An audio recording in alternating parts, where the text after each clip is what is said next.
Let's get some price picks in today, guys. You guys wanted even more transparency, so I'm going to scroll through every single slip I put on Saturday, and this is the first one. So this was a nice 4 out of 6, but not good enough, right? Then you're going to see a bunch of losses: -5, -5, -5, -5, -5, -5, -5, and then another 4 out of 6, another -5, another 4 out of 6, and then a close one that was almost a 5 out of 5 with this DNP, but didn't quite hit. But another -5, another -5, and then guess what, guys? You finally get your 6 for 6, because that is how my strategy works. I'm playing 15 to 20 slips a day, maybe sometimes 10 to 15. But if one hits, guys, this pays 25x, right? If you do the math, very simply, I've put 15 slips down. So let's say I put 15 units down. That's minus 15 units. If one hits, that's plus 25 units, which was this slip right here. And then that's excluding all the other 0.4x's and 2x's I get. So essentially, if I'm putting 15 slips down, maybe even 18, 19, 20 slips, as long as one hits, I'm still in the green, and I'm in the green quite well here. So last night I put 17 slips down, this one cashed for 25x, and then some for 0.4x and 2x, and that gives you a total of plus 11.2 units. Yes, I had to put 15 to 17 slips down, but guys, these are 6 for 6s. You know how hard they are to hit. It's not like you're going to hit these every single day, just playing 2 slips a day. If you did, you'd literally be up 23 units a day, and you put Price Picks out of business. It doesn't make sense. So you did the other slips -5 here. Those are refunded, so that one didn't count. And this was an Australian basketball that I was kind of playing around with. But again, -5 here. Now, all the other slips are from Friday. See, loading down here on Friday, and that's where I got a bunch of 5 out of 6s and another 6 out of 6, right? So when I'm getting these 6 out of 6s every 2 days or every 3 days, even if I'm getting big losing days, like this one right here, -9.8 units, -3 units, as long as I have another good day where maybe I'm getting a lot of 5 out of 6s and one 6 out of 6, it's going to replenish the past 3 days of losses, for example.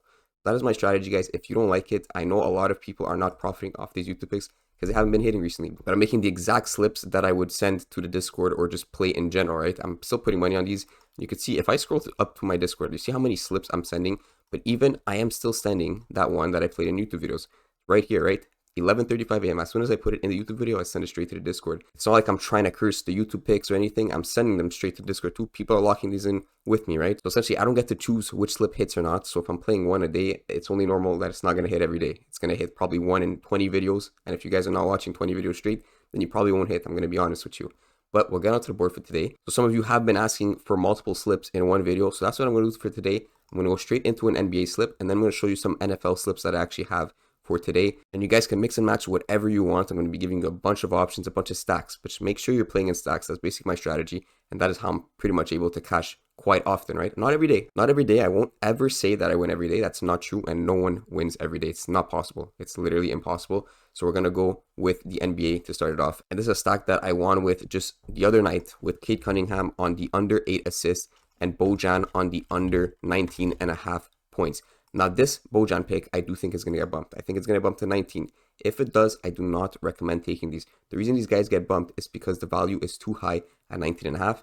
And if you guys want to fade it, if you guys want to grab his over after when he gets bumped, that might be a better pick. But we're just going to get on to why I'm grabbing Bojan under 19.5 in the first place. So you see every single sportsbook has juice towards that -130, -120. So basically, when there is high juice, especially on points props like this, up to -130, Price Picks normally does bump this down to 19. Now let's take a look at some other things. They are up against Denver, of course, one of the toughest defense in the league, and the big blowout potential at -6.5 spread. So the Pistons are not going to stay in this for too long, especially with Denver at home. Again, he has not really hit this too often this season, only 7 out of 16 times. His away splits are slightly worse at 3 out of 9 times, and everything's just pointing towards that under. We could project some minutes here for Bojan. So on lineups.com, he has 34 minutes projected, and on lineups, he has 33 minutes projected. So we're going to go put a minutes projection around that mark, around maybe 31 to 35, and see how he does in those type of games. So 31 to 35, he essentially hits at 50% hit rate, but it's only been 4 games. So let's try to reduce it a little bit, 28 to 37, and he has that 38% hit rate. I know some people care how a player did like 5 years ago or 1 year ago here. Here's how he played versus Denver on the 22nd of November in 2022. He did clear to 22. I don't consider this into any analysis, but if you guys care, that is his stats versus Denver. Now, we're going to move on to the person we're stacking him with, and that's Cade Cunningham. You could see we're getting him at 8 assists. We're not getting him at 7.5. At 7.5, he has cleared this 43% of the time, which is still pretty good for us if we're to grab the under. We're getting him at 8. You can see there is some juice, slight juice towards over 7.5. Only BetMGM and PointsBet kind of have that high juice at -140. FanDuel's like pretty low here, -128. So I'm feeling like this 8 line is a bit too high. I think 7.5 would be fair, but then you'd want to rip the over for sure. Like if Cade was to drop 7.5 assists and Bojan to 19 points, I would definitely hammer the overs on that. You see how like 1 point change could completely shift how I want to play the game. Same thing with CJ yesterday. I saw him at 21.5. I wanted to grab him on the over 21.5 with Nico Collins on the over 5.5.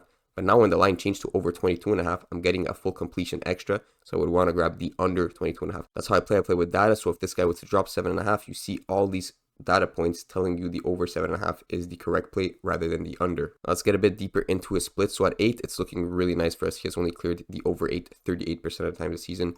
Again, they are playing away, so worse splits there, 5 out of 16 times. So let's see how he does around those 34 to 36 minute mark, and we'll bump him up here. He averages 35.2, so it seems to be right around his average, 34 to 36. We'll bump it down a little bit just to see, a bit more games here. So 32 to 38, 37% of the time he has cleared his over 7.5, or over 8 actually. We're getting him on the under. So that is the first 2 picks. Cade Cunningham under 8 assists, Bojan on the under 19.5 points. Again, if there's bumps, I do not recommend. If you absolutely hate these picks, grab the opposite. I don't recommend it, as I just showed you the juices towards the unders on both of these. So in the long run, this is the correct pick. Whether it hits or not tonight, that's not up to me, but this is the correct pick, mathematically, objectively correct pick. Now let's move on to the second stack, one I've been loving. They pretty much always hit together. It's Allen and Max Strus. We're going to grab the overs on this one. Now again, this is another potential blowout game. We'll take a look at why I'm liking the overs. First of all, on Jarrett Allen, you can see it does not look good. He's only cleared it 33% of the time this season, but they are up against the San Antonio Spurs, who are 27 in points allowed, 27th in assists allowed, which is going to help the Max Strus pick. And then there's general juice towards the over on every single sports book, all the way up to minus 125 and minus 127 on Caesars. They're also playing at home, where he is slightly better, not much better, but 6 out of 16 times he's cleared this. But the most important part about the Allen pick is, honestly, look at his recent form. Yes, some of these games without Donovan Mitchell, so he got much more usage, but also you have to check him without Garland and Mobley, which only happened 10 times this season, but he has still cleared it 6 out of 10 times.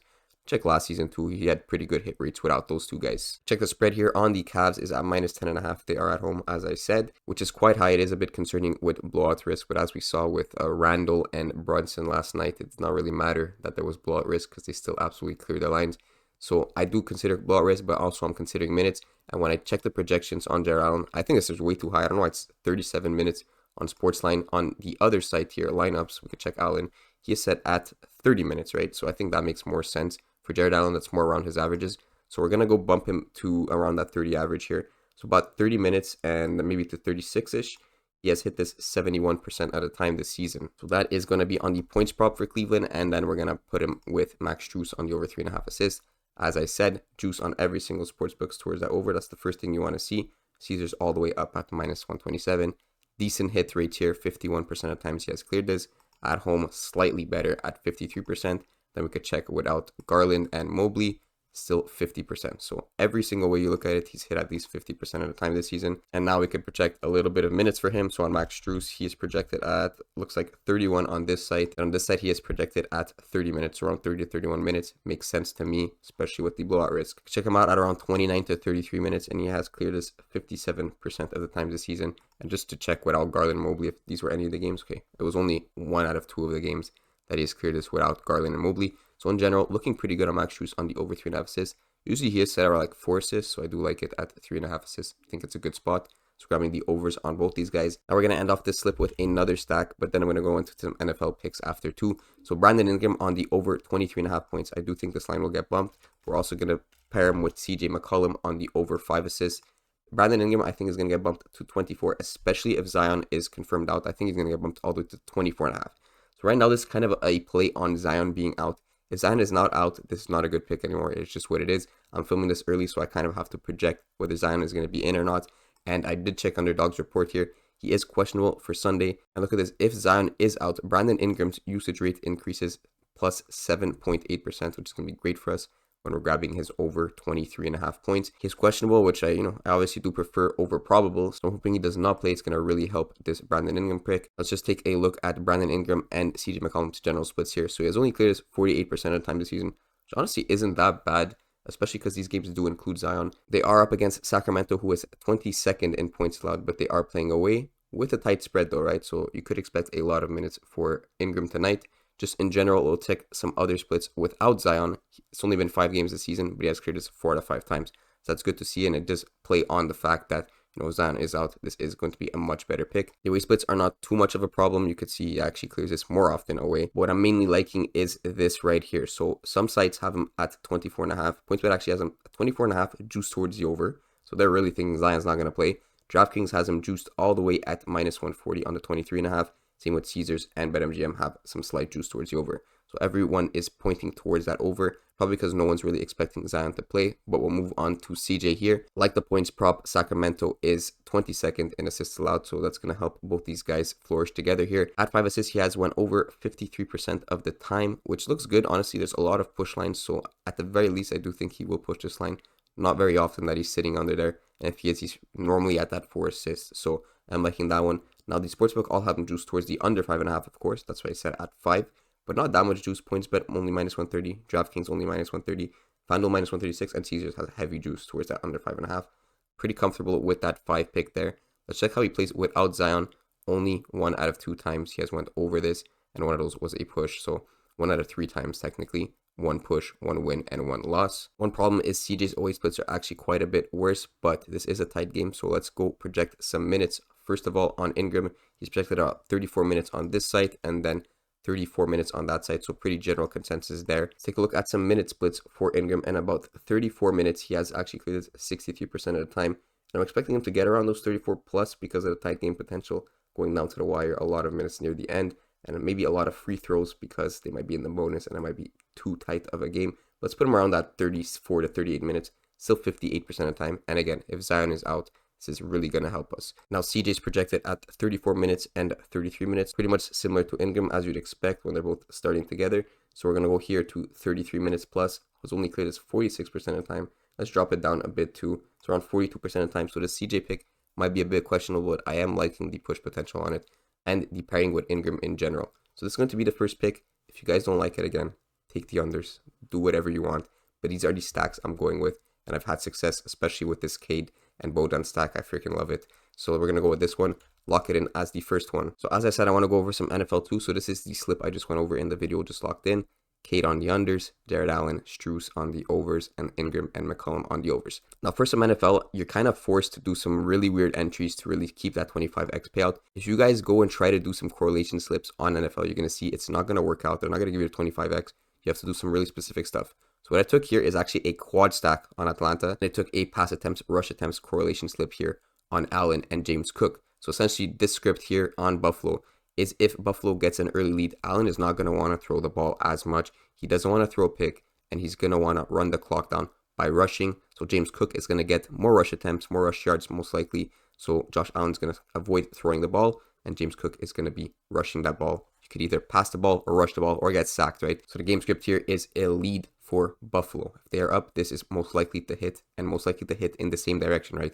Josh Allen's going under, James Cook is going to go over. It's more unlikely that they're both going to go over or both go under. So that is very simple on this. Now that has nothing to do with these 4 picks here. This is just a simple play with Taylor on the over passing yards. Taylor is throwing a ton of yards, 200 yards plus. It's likely that his main targets are going to be getting the brunt end of those yards. So I went with Drake London on the over 44.5 receiving yards, Kyle Pitts on the over 32.5 receiving yards, and then Robinson on the over 20.5 receiving yards. These are pretty much his main targets on the team. Now, why are we grabbing unders? I wish I could tell you there's like some sort of deep analysis on this, but there's not. I'm just going to show you on the board. Okay, first of all, a lot of these got bumped already. I put them in last night, but honestly, it's okay to take the bumps. It's kind of a big deal, I'm not going to lie, because you could kind of lose Kyle Pitts by 2 yards. It happens all the time. Taylor is actually throwing like 230-ish yards. You're going to hope that they're at least crushing the difference between 44.5 and 45.5, which shows you got to kind of get these lines in early or else they will get bumped, but it's fine to take the overs. Now, why are we not taking the unders? Because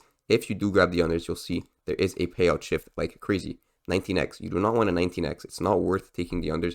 Even if you absolutely hate Atlanta, there's no point in taking the unders because you're losing $600. If you're betting $100, you're losing $600 if you grab the unders. So you want to grab the overs either way. One thing you could change is if you do think Buffalo is not going to be in the lead, is grab Josh Allen on the over 33 pass attempts, James Cook on the under 14.5 rush attempts. That is going to work. You're still going to get the same payout. But I wouldn't do that because Josh Allen's 33 pass attempts is too high. That's why I went less in the first place. If it was at 32.5, definitely grab the over and the under on James Cook. You see how these half points kind of adjust how I want to play the script. And especially because Buffalo is the favorite team tonight. it could help us to grab the under on the pass attempts on Josh Allen. That is one NFL slip I'm going with. If you don't like that Atlanta stack, here's another stack you could go for.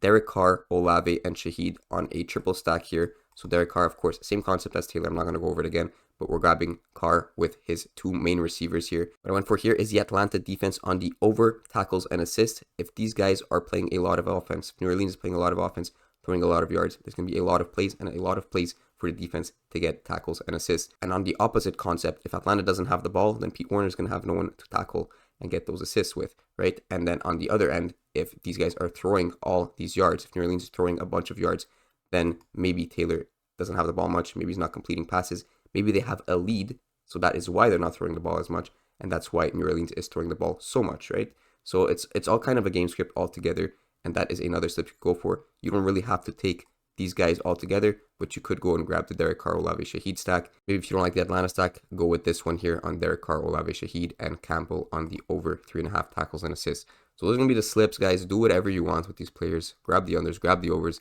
Do whatever you want. Make sure you're getting the 25x payout, though. If you're not getting 25x payout, do not play the picks. Grab the overs. There's going to be certain criteria that you really have to meet to get 25x, because Prizepicks is adjusting their game and you have to really be careful. Check your payout differences. If they go to 24x, it's still fine to take. Anything lower than 24x, I wouldn't even touch. So that is going to be the video for today, guys. Good luck. Do whatever you guys want with these picks.